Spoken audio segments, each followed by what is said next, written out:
est dimanche 9h, autant dire qu'il n'y a pas grand monde. À part une fanfare là-bas, normalement vous l'entendez? Je sais pas. Je me rends compte que j'avais oublié de parler de la gare de Caen. Et bah je vais le faire. Au-delà de son architecture art déco, une particularité de la gare, c'est le fait que son bâtiment principal tourne le dos en quelque sorte à la ville. Il faut donc traverser le passage souterrain pour accéder au centre de Caen. En fait, c'est la partie fret de la gare qui donne sur la ville, pour faciliter les échanges. Et donc ce matin, premier train de la journée pour Rennes.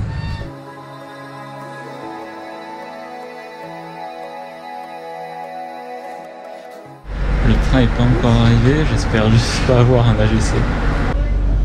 Ce sera pas aujourd'hui.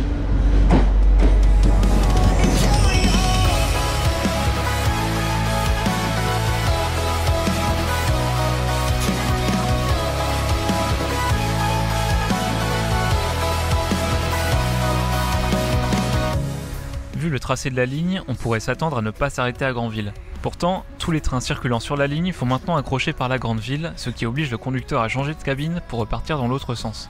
Apparemment, la SNCF réfléchirait à rendre certains trains plus directs en évitant Granville.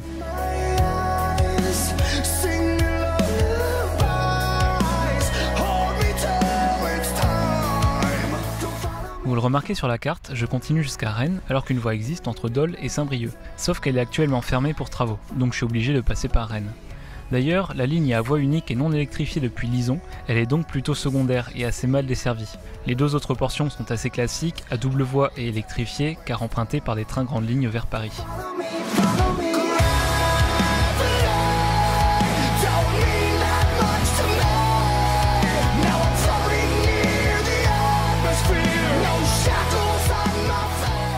Et là, un des points compliqués de la journée, c'est ma correspondance à Rennes avec seulement 2 minutes pour changer de train. Au pire, je vais directement à Nantes sans faire le tour de la Bretagne, mais ce serait quand même dommage. Je vais remonter et redescendre dans la gare. J'espère que ça va aller. Donc on arrive voie 1 et on repart voie 7. En 2 minutes, c'est peut-être possible.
Là, ce que j'essaie d'expliquer, c'est que j'aurais bien voulu rester plus longtemps à Rennes parce que la gare est très intéressante. Elle a été complètement refaite récemment, et ce pour la 3e fois. La première gare avait été construite au 19e siècle et la seconde en 92 pour l'arrivée du TGV. Et enfin, elle a été complètement rénovée entre 2015 et 2019 avec un bâtiment, comme vous le voyez, très contemporain. Et apparemment, le toit est même gonflé pour lui donner cette apparence.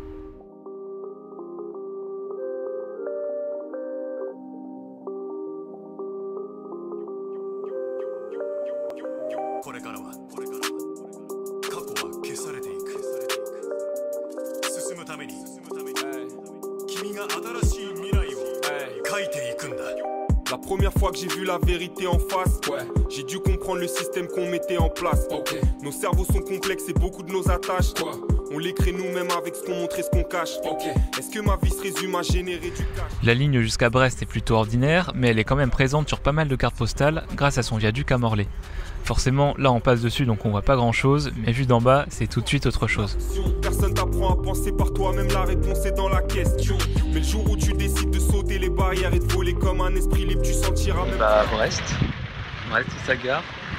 Il y a un style, hein, franchement. J'ai qu'une demi-heure de correspondance, donc je vais pas pouvoir aller dans la ville. Par contre, on voit la mer d'ici, enfin la rade je crois. C'était plutôt joli de loin, mais j'avais pas vu le port.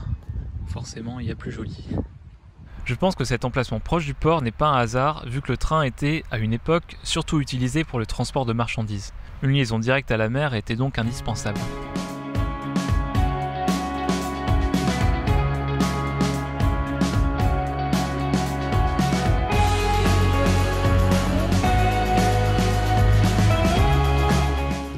Et donc c'est parti pour Quimper. Et encore une fois avec un AGC.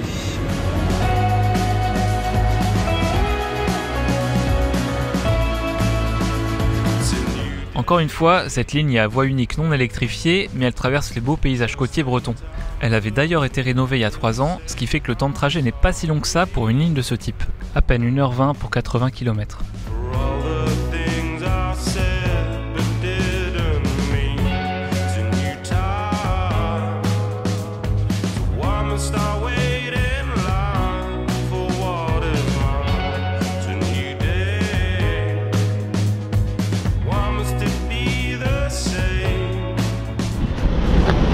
Quimper, après une très jolie ligne comme vous avez pu le voir. Quimper, c'est classique mais très joli. On va aller faire un petit tour en centre-ville.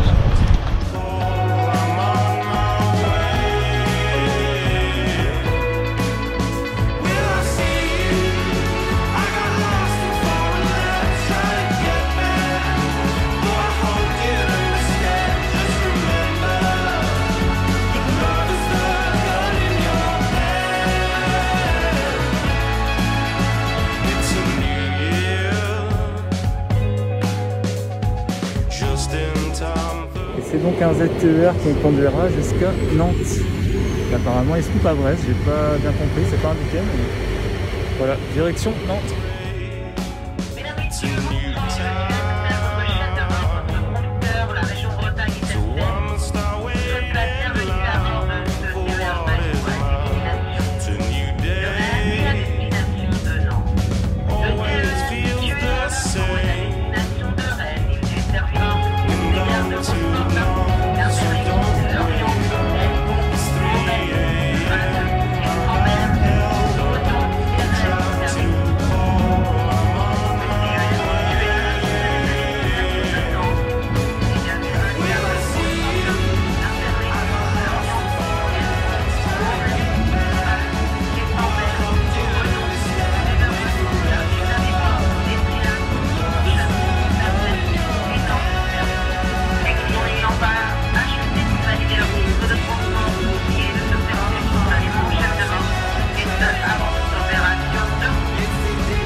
Bien compris, les TER se séparent à Redon, l'un part à Rennes et l'autre à Nantes. Première fois que je vois ça sur un TER, alors que c'est plutôt courant sur TGV. Une coïncidence avec le look de ces ZTER, inspiré du TGV?